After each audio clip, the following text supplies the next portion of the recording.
tous derrière l'argent pour perdre la santé. Et quand on a l'argent, on court derrière la santé pour perdre l'argent. C'est le paradoxe sur lequel on s'était arrêté la fois dernière. Fidèle ami de Africa Philips Web TV. Bonsoir et soyez les bienvenus sur votre émission Espace Santé. La thématique que nous avons commencé par aborder depuis un bout de temps, ce sont les 10 principes pour une alimentation saine et le bien-être global. Pour l'émission dernière, nous avons décortiqué 3 principes: la pureté de l'aliment, les conditions de conservation et comment nous mangeons.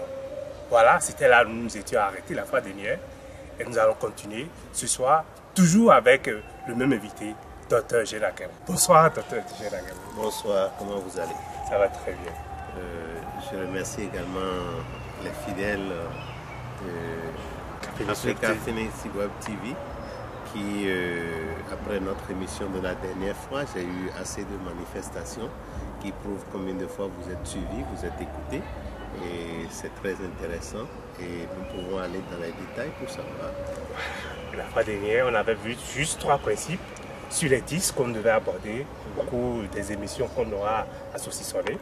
Voilà, aujourd'hui, nous allons aborder avec les autres. On a parlé un peu de comment manger, comment boire, parce que ça fait partie des principes et notre environnement. Et on va progresser un peu dans comment manger et puis aborder comment boire de l'eau et puis l'environnement, notre environnement, comment le stress joue un rôle dans notre vie sanitaire. Comment manger, c'était le 3e principe sur lequel on s'était arrêté. Oui. Alors comment boire, c'est le 4e qui commence comme ça. Oui, oui. Ah, voilà. Donc en réalité, quand on prend l'homme, l'être humain, dans notre bouche, nous avons des bactéries qui aident le foie à digérer. Donc quand vous mangez, il faut digérer forcément. Parce que si vous ne digérez pas, ça veut dire que ça ne fonctionne pas.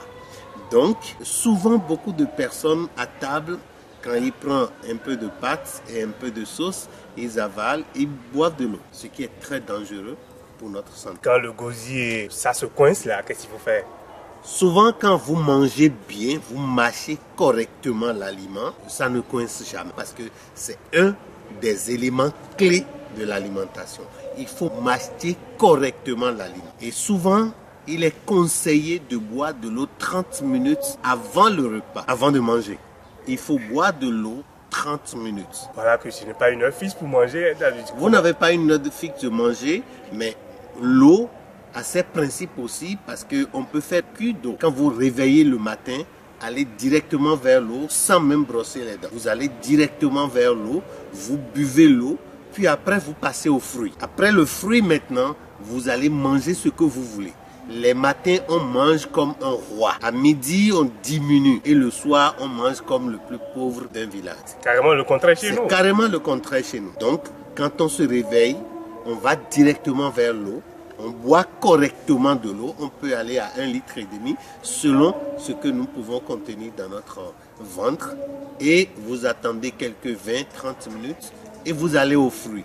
Ça peut être salade de fruits, l'ananas, la papaye, la mangue, l'orange. On peut faire une salade de fruits et on consomme correct. S'agissant des fruits, il est conseillé de prendre les fruits de saison. Les fruits de saison, mais pas aussi les fruits avec l'engrais. Parce qu'il y a d'autres, les fruits importés sont toxiques parce que c'est pulvérisé. Et quand on nous envoie, c'est des fruits qui n'ont même pas l'âge. Donc il faut éviter ça. Nos fruits locaux sont plus importants. Notre ananas aujourd'hui est reconnu mondialement comme un fruit de valeur. Donc l'ananas le matin dès que vous réveillez, vous mangez. La mangue s'il y en a, c'est fruit de saison. L'orange il y en a. Donc on a cette chance-là en Afrique d'en avoir suffisamment. Et donc il faut exploiter suffisamment. Comme on nous a enseigné à l'école, il faut manger avant de prendre le fruit. C'est très faux. Oui, parce qu'on dit c'est le dessert et ça vient après le le manger. Il n'y a pas de dessert. Vous mangez le fruit dans le ventre creux pour bénéficier de ses avantages. Ne soyez pas surpris ce qu'on est en train de dire. On est en train de faire les expériences. Les fruits, c'est des aliments énergétiques. Donc quand vous mangez et que vous ne déployez pas l'énergie est concentrée. Et donc, les conséquences sont là.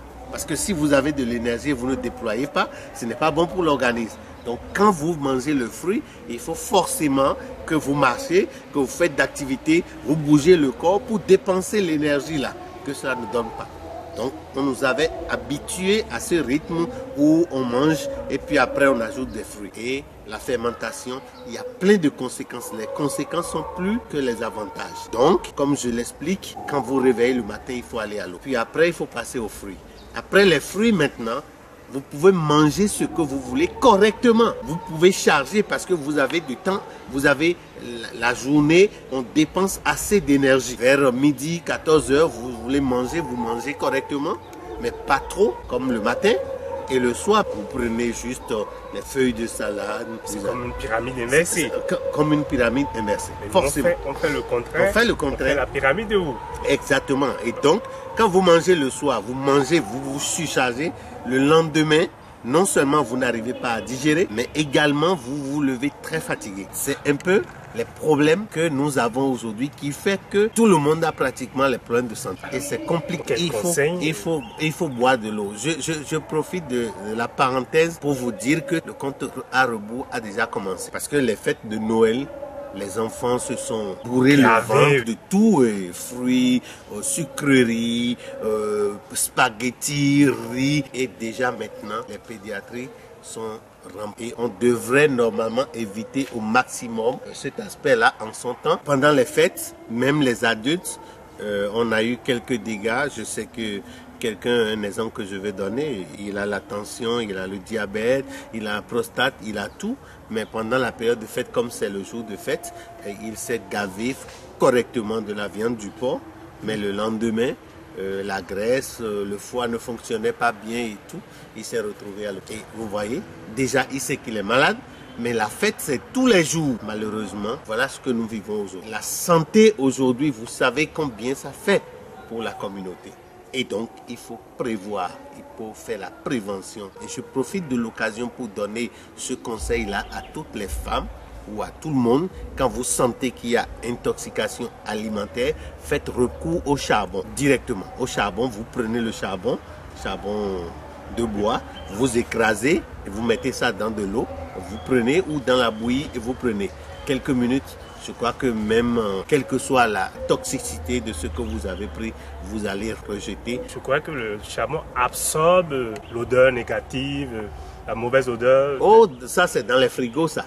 Mais à l'intérieur de l'homme, oui, ça joue un rôle. On ne va pas rentrer dans ces détails. On a du charbon à la pharmacie, mais qui est fait autrement avec quelques additifs et payant cher. Donc il faut absolument aujourd'hui que tout le monde puisse avoir du charbon dans la maison. Que ce soit un enfant où on sent que le ventre est totalement ballonné pour faire recours au charbon. Entre parenthèses, et on continue toujours avec l'eau. L'eau qui est un élément indispensable, qui est source de vie. Et quand on parle d'eau, il faut que l'eau là soit aussi appropriée. Quand vous prenez l'eau du robinet directement, évitez de consommer. Parce que l'eau a fait un long circuit pour en arriver là. Quand il n'est pas tranquille, il n'est pas bénéfique pour l'organisme. Donc quand vous prenez de l'eau, évitez aussi de mettre de l'eau dans des plastiques. Ça devient dangereux. Ceux qui ont les forages, c'est des gens qui ont de l'eau de bonne qualité. Quand vous en avez, vous pouvez mettre ça dans la jarre. L'eau de la jarre aujourd'hui est indispensable parce que c'est de l'argile. Quand vous mettez de l'eau, ça absorbe les déchets, ça absorbe les microbes, les dépôts sont en bas. Vous buvez de l'eau fraîche, vous buvez de l'eau de bonne qualité. Comment faire pour les enfants qui ont des gourdes en plastique dans lesquelles on met souvent de l'eau? Oui, c'est la modernisation, c'est les conséquences de la modernisation. Si aujourd'hui on peut comprendre et appliquer ce que nous sommes en train de dire, ça va être bénéfique pour nos familles, pour les pauvres même. Parce que ce qu'on met dans la santé aujourd'hui, ce n'est pas petit. Si on prend une famille qui fait le paludisme, qui a 4 enfants, qui fait le paludisme, les dépenses minimum qu'il peut faire, c'est environ 17 000 par enfant, par trimestre. Imaginez, et cette famille, quel est le revenu? Donc c'est pour ça, prévoir vaut mieux que guérir. Donc nous sommes en train de faire une prévention pour que aujourd'hui on aurait moins de dégâts. Il y a plein d'enfants qui n'ont pas mérité d'être au cimetière, mais qui en sont parce que l'alimentation n'est pas de taille. L'eau qu'on donne à l'enfant, on n'a pas suivi les règles de l'allaitement. Et voilà aussi les fruits qu'on consomme. Les enfants doivent consommer aussi le fruit. Il faut éduquer, il faut habituer nos enfants à la consommation des fruits. Pas les fruits forcément importés, je reviens là-dessus, parce que ce n'est pas adapté à notre santé. Donc il faut les fruits de chez nous et il faut aussi les nettoyer. Maintenant, on va parler de l'environnement parce que ça fait partie des 10 principes. L'environnement pour un être humain, pour la santé de l'homme est incontournable. Le stress gère 90% de la santé parce que si vous êtes stressé, il y a le sang qui va s'échauffer à plus de 98 degrés, ce n'est pas conseillé, ce n'est pas bon. L'hypertension serait au rendez-vous. Il y a beaucoup d'autres maladies qui seront au rendez-vous. Donc, il faut la maîtrise de soi dans ce domaine-là. Pourquoi on est stressé? Les gens se stressent pour rien. Parce que quand vous analysez pourquoi la personne se fâche, tu vas te dire, mais écoute, qu'est-ce qui ne va pas? Quelqu'un est devant toi, il te dépasse, il veut s'arrêter à 5 cm. Il te dépasse. Et il te dépasse, il t'insulte et il s'arrête à 5 mètres. Étant donné que tout le monde est stressé, l'autre insulte l'autre, l'autre insulte l'autre, et puis voilà, c'est comme ça. Est-ce que l'eau, les fruits, les aliments qu'on consomme n'ont pas également un impact sur le stress qu'on gère? Oui, si c'est de fake fruits, si c'est de l'eau qui a subi ce que j'ai dit, la dépression, où il a perdu tout ce qu'il a comme vertu, et que vous le consommez, ça ne sert à rien. Même les potables aussi. On va en arriver parce que tout ça là, c'est les micro-ondes. On va en arriver dans les derniers points, le 9e point de notre émission. Donc, aussi. Oui, donc c'est aujourd'hui incontournable que l'amour puisse régner. L'amour agapé. Peu importe le nom que vous donnez, moi je sais qu'il y a l'amour filial, il y a l'amour parental, il y a l'amour chose là, mais ça là c'est autre débat. Mais l'amour en général, quand tu aimes ton prochain, tu ne peux pas le faire du mal. Doucement, ça ne coûte rien. Faites doucement, ne coûte pratiquement rien. Donc il faut avoir l'amour du prochain. Et c'est ça qui peut permettre à l'homme d'être en bonne santé. Parce que tout le temps stressé, comme je l'ai dit tantôt, ce n'est pas aisé. Tout le temps énervé, tout le temps fâché, tout le temps être en courroux pour rien du tout. Imaginez ce que ça peut donner. Et donc, conséquence, nous sommes obligés aujourd'hui de faire recours, de demander même à tous ceux qui sont, que ce soit religion ou quoi que ce soit, de s'appuyer beaucoup plus sur l'amour du prochain. C'est même le principe le plus grand de toutes les religions. Exactement. Aime ton prochain comme toi-même. Mais personne ne le pratique. Parce que c'est si difficile de le pratiquer. Ce n'est pas difficile. Ce n'est pas difficile. C'est très simple et banal.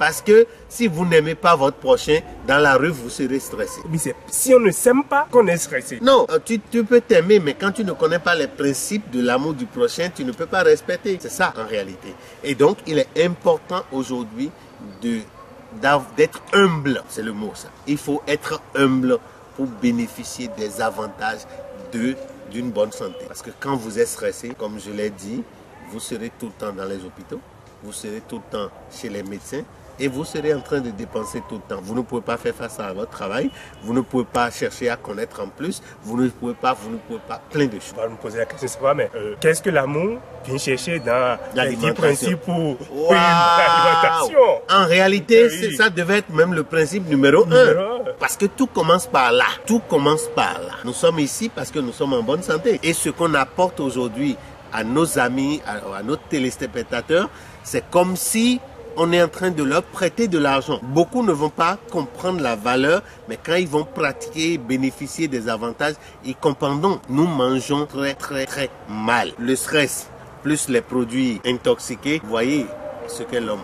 Et aujourd'hui, vous voyez, nos grands-parents vivaient plus de 120 ans, 180, 200 même. Mais aujourd'hui, celui le plus âgé à 50 ans, 60 ans, quand quelqu'un met à 45 ans, personne ne se plaint parce qu'il a déjà fait son temps. C'est grave, c'est très grave. Et donc, on est obligé, on est appelé aujourd'hui forcément à sensibiliser, à informer, à communiquer sur les principes de l'alimentation, d'une bonne alimentation. Voilà. On est obligé à communiquer sur les principes d'une bonne alimentation. Je suis le docteur Aguemon. Aujourd'hui, on a vu comment boire, qu'est-ce qu'il faut boire, et les fruits qu'il faut manger, et l'environnement dans lequel l'on doit vivre. Quels conseils, docteur, vous avez à donner?